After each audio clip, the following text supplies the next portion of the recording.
नमस्कार। महाराष्ट्र में मंत्रिमंडल विस्तार की संपूर्ण लिस्ट सामने आ चुकी है। भारतीय जनता पार्टी, बीजेपी और शिवसेना से कितने मंत्री यहां पर बनने जा रहे हैं और किसे कौन सा विभाग मिलने जा रहा है। गृह विभाग को लेकर पैच फंसा हुआ है, तो क्या यहां पर बात किया शिवसेना शिंदे गुट को गृह विभाग मिलने जा रहा है, इसको लेकर महत्वपूर्ण बात करेंगे। क्योंकि यहां पर बात की जाए तो एक बार फिर से भारतीय जनता पार्टी से देवेंद्र फडणवीस मुख्यमंत्री, तो एकनाथ शिंदे यहां पर उप मुख्यमंत्री और अजित पवार ने भी उप मुख्यमंत्री के तौर पर शपथ ग्रहण की है। अब मंत्रिमंडल को लेकर जो लिस्ट है वो चौंकाने वाली लिस्ट है, क्योंकि यहां पर कैबिनेट विस्तार को लेकर 14 दिसंबर को यहां पर कैबिनेट विस्तार होने जा रहा है, जो बड़ी खबर सामने आ रही है। और महायुति में एनडीए में भारतीय जनता पार्टी, शिवसेना और एनसीपी कितने मंत्री यहां पर बनने जा रहे हैं, इसको लेकर संपूर्ण आंकड़े। लेकिन गृह मंत्रालय को लेकर अड़ गए शिंदे, जो महाराष्ट्र में भूचाल है और इसी कारण से अब तक मंत्रिमंडल विस्तार नहीं हुआ है।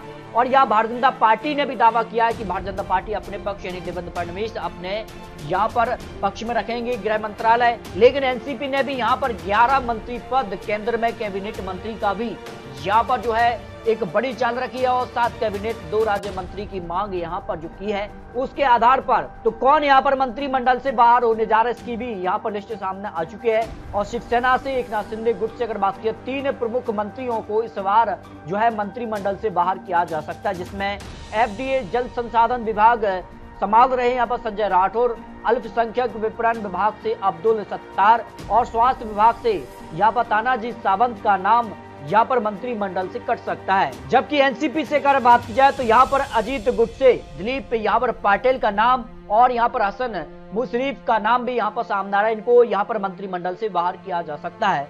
बीजेपी कोटे से अगर बात की जाए तो यहाँ पर जिन नामों को लेकर बात की जा रही है कि इनकी जगह इस बार मंत्रिमंडल में नहीं बनेगी, उनमें सुरेश खड़े जो कि श्रम विभाग संभाल रहे हैं, विजय कुमार गावित का नाम भी जो कि आदिवासी कल्याण विभाग यहाँ पर मंत्रिमंडल से बाहर किया जा सकता है। तो इस तरह से मंत्रिमंडल में 43 मंत्री शपथ ग्रहण करेंगे, जिनमें अगर बात की जाए तो 40 को यहाँ पर जगह, जिसमें बीजेपी से 15, शिवसेना से 10 और एनपी से 9 मंत्रिमंडल में यहाँ पर जो है विधायक शपथ ग्रहण करने जा रहे हैं। और यहाँ पर बात की जाए तो कितना कुछ माहौल बनने जा रहा है। और बीजेपी के जो संभावित मंत्रियों की लिस्ट सामने आ रही है, उसमें अगर बात की जाए तो यहाँ पर माधुरी मिशेल का नाम यहाँ पर मंत्रिमंडल में शामिल किया जा सकता है।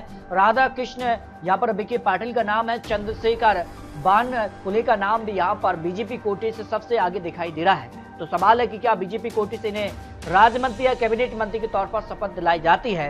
अगर बात की शिवेंद्र सिंह भूसले का नाम भी सामने आ रहा है, आशीष सोलार और राहुल नार्वेकर का नाम भी बीजेपी कोटे से सबसे आगे दिखाई दे रहे हैं, जो नाम यहाँ पर सामने आ रहे हैं। जबकि संजय कुटे और गिरीश महाजन, जय कुमार रावल, अतुल सांबे का नाम भी बीजेपी कोटे से सबसे आगे दिखाई दे रहे हैं। क्या कैबिनेट या राज्य मंत्री के तौर पर शपथ ग्रहण करते हैं। तो इस तरह से बीजेपी के और अगर नामों की बात की जाए तो जिनमें कई नाम सामने आ रहे हैं। अगर संपूर्ण लिस्ट की बात की जाए तो यहाँ पर पंकजा मुंडे, माधुरी मिशाल, यहाँ पर देवयानी और यहाँ पर संजय कुटे, आशीष सेलार, गणेश नाइक का नाम भी सामने आ रहा है। सुधीर मुनगंटीवार, चंद्रशेखर बानकुले, रविंद्र चव्हाण, मंगल प्रताप, राधा कृष्ण पाटिल और यहाँ पर शिवेंद्र राजे भूसले का नाम, ये वो बीजेपी की लिस्ट है जो कि मंत्रिमंडल में लगभग फाइनल हो चुकी है। जबकि शिवसेना से अगर बात की जिन नामों को लेकर चर्चा तेज है, उसमें एकनाथ शिंदे उप मुख्यमंत्री के तौर पर शपथ ग्रहण कर चुके हैं।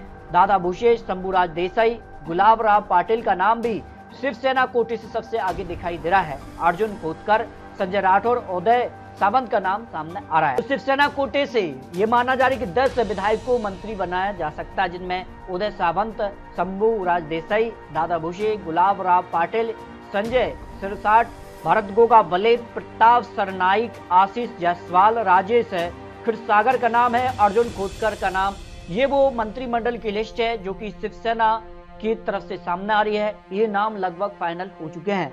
जबकि एनसीपी अजित पवार की बात की जाए तो कई बड़े नाम इस बार यहाँ बदल सकते हैं। तो यहाँ पर अजित पवार ने उप मुख्यमंत्री के तौर पर शपथ ग्रहण कर ली है। आदित्य तटकरे का नाम भी यहाँ पर जो है मंत्रिमंडल में शामिल आ रहा है। क्या कैबिनेट मंत्री के तौर पर शपथ ग्रहण करती है महिला कोटे से, यानी एनसीपी कोटे से इनका नाम सबसे आगे दिखाई दे रहा है। छगन भुजबल का नाम भी कैबिनेट मंत्री के तौर पर इनका नाम सामने आ रहा है। यहाँ पर बात की नरहरी, यहाँ पर जरबल का नाम है, संजय बनसोड़े, इंद्रनील नाइक का नाम एनसीपी कोटे से सबसे आगे दिखाई दे रहे हैं। जनता भरने, धनंजय मुंडे और अनिल भाई दास पाटिल का नाम एनसीपी कोटे सबसे आगे दिखाई दे रहा है। कैबिनेट मंत्री के तौर पर शपथ ग्रहण कर सकते हैं और संग्राम जगताप, सुनील यहाँ पर सोलके का नाम सामने आ रहा है।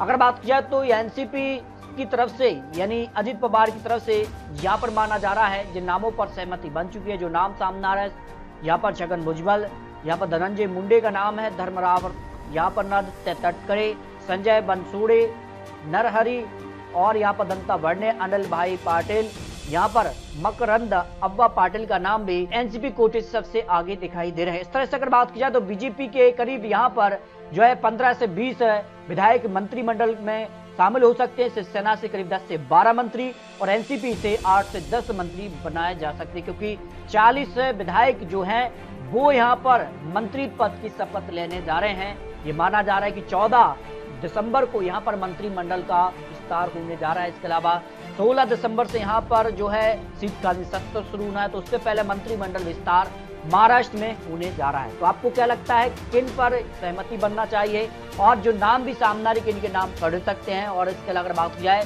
तो नए नाम कौन कौन से शामिल किए जा सकते हैं?